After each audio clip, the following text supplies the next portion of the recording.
Halos umurong ang dila sa kaba ni Bernard. Sa nangyari sa kapatid niyang si Christine, hindi nila mga tunay na pangalan. Ang 3 buwang buntis kasi na si Christine, nakunan. Nagkaroon siya ng blood spotting. Sobra-sobra na yung bleeding. Yung buong family is devastated because of what happened. Habang naghihinagpis ang buo nilang pamilya, pinamamahayan din si Bernard ng pangamba. Malakas kasi ang kanyang hinala na ang kanyang kapatid hindi lang basta nakunan. Di umano na biktima ito ng tumitik-tik sa kanilang tahanan. Parang manipis na dila. I was not sure if insect lang o buntot ng daga. Sinend ko siya sa GC ng families. Yung mother ko yung naghaka-haka. Ala, baka tik-tik yan. Tik-tik in the city?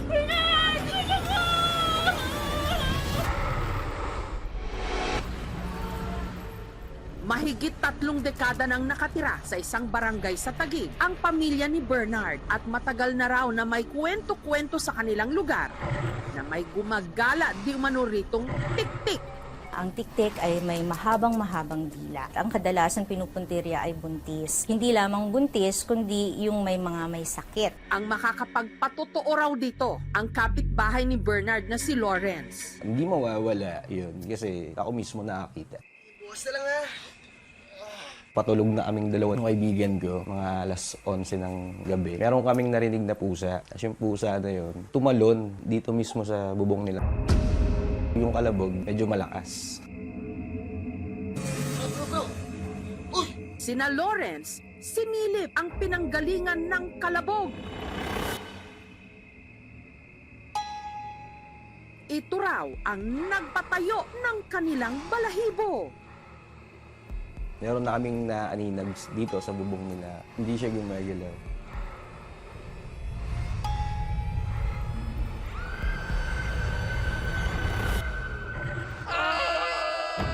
Basta yung ulo niya, nandito sa pagitan ng tuhod niya.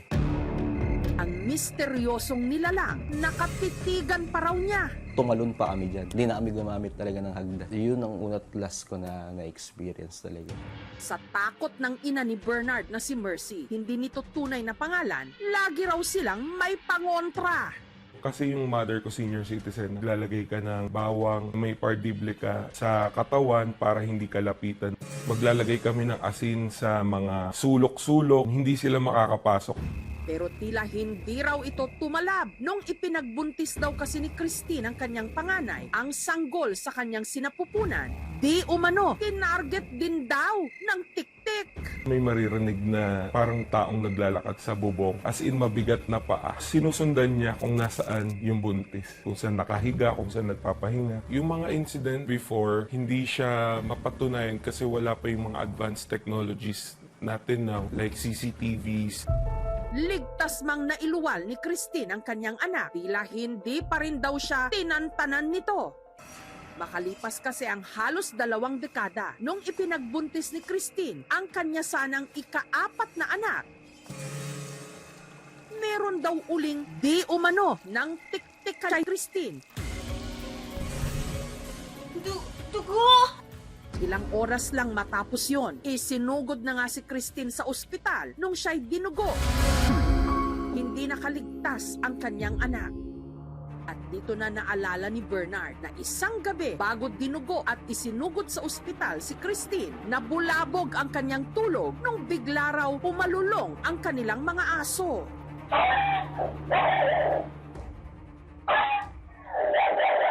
Noong 3 a.m., nag-ingay sila ng sobra.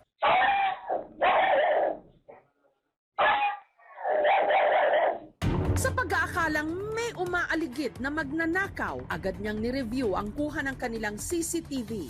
At sila'y kinilabutan sa nai-record ng kamera. So pagtingin ko, parang may nalaglag nga.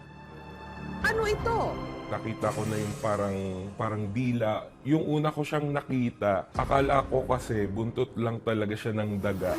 Pero ang inakala niyang buntot at tila may tumulo pang laway. Diretso yung una eh. Tapos bigla siyang nag-curl. para siyang may dugo sa dulo. Nung sinend ko siya sa GC ng families, yung mother ko yung naghaka-haka. Sabi niya, ala, baka tik-tik yan. Hila ng tik-tik? Ito na ba ang matibay na pruweba sa mga kumakalat na kwento na merong gumagalang tik-tik sa Taguig? After ko ma-check yung video, una akong kinilabutan kasi nakita ko yung bagay. Parang merong laway na tumutulo. Yung flexibility ay kakaiba talaga. Titigang maigi ang video. Bila nga ba talaga ito ng tik-tik?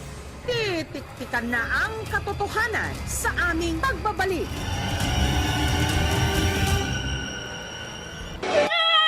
Tatlong buwan nang buntis si Christine nung siya'y nakunan.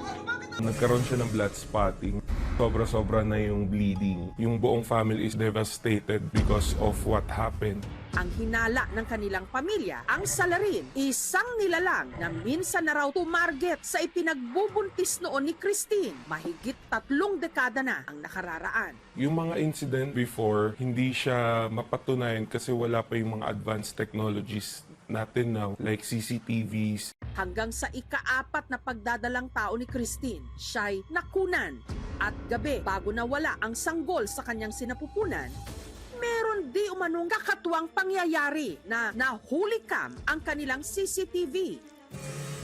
So pagtingin ko, parang may nalaglag na. Nakita ko na yung parang dila. Yung una ko siyang nakita, akala ko kasi buntot lang talaga siya ng daga. Diretso yung una eh. Tapos bigla siyang nag-curl. Para siyang may dugo sa dulo. Naalala ni Bernard ang matagal nang kinatatakutan sa kanilang barangay na may gumagala raw doong tik-tik. At kung nagkataon, sa kauna-unahang pagkakataon, nahuli cam nga ba ang hinihinala nilang dila ng tik-tik?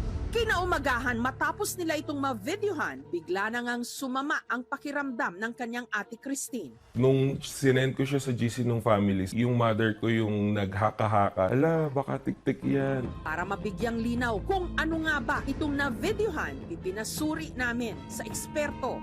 Una akong kinilabutan kasi nakita ko yung bagay. Parang merong laway na tumutulo. Pero nung sinuri ko ulit yung video on the 23rd second, may tumulong ulan or tulong tubig mula dun sa ibabaw ng video. Maulan ng mga panahon na to. So matotal, malaking posibilidad na basang-basa lang yung bagay na yun. Nagkaroon siya ng reflection sa ilaw, kaya siya nagkaroon ng itsurang laway.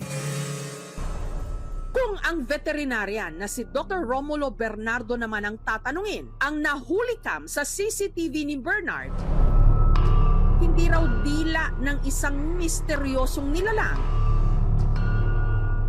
kundi isang bulate.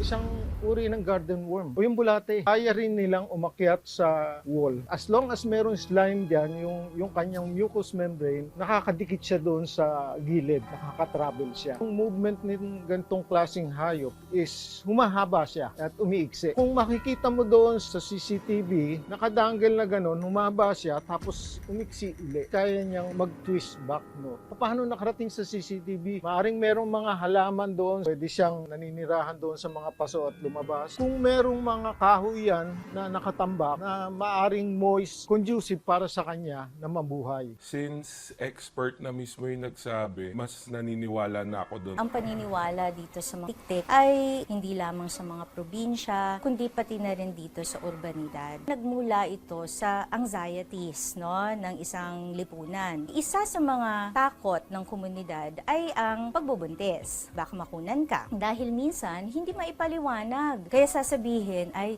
tik-tik yan. Nagkakaroon ng problem yung genetic identity ng pasyente nung pagbubuntis, no? Kaya nakukunan yung isang pasyente. Marami ring other factors tulad ng infection, katulad din ng mga chronic diseases, saka mga other autoimmune diseases.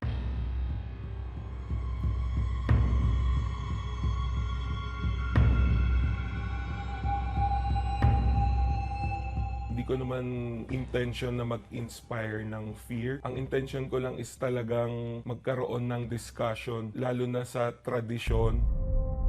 Sa ating kasaysayan, dekada 50, sa utos daw ng isang CIA operative, isang rebelde ang pinatay na parang biktima ng aswang. Dahil dito, kumalat ang pangamba.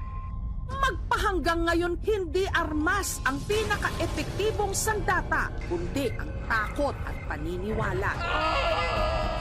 Nasa kadiliman, may kung ano-anong nililikha ang imahinasyon.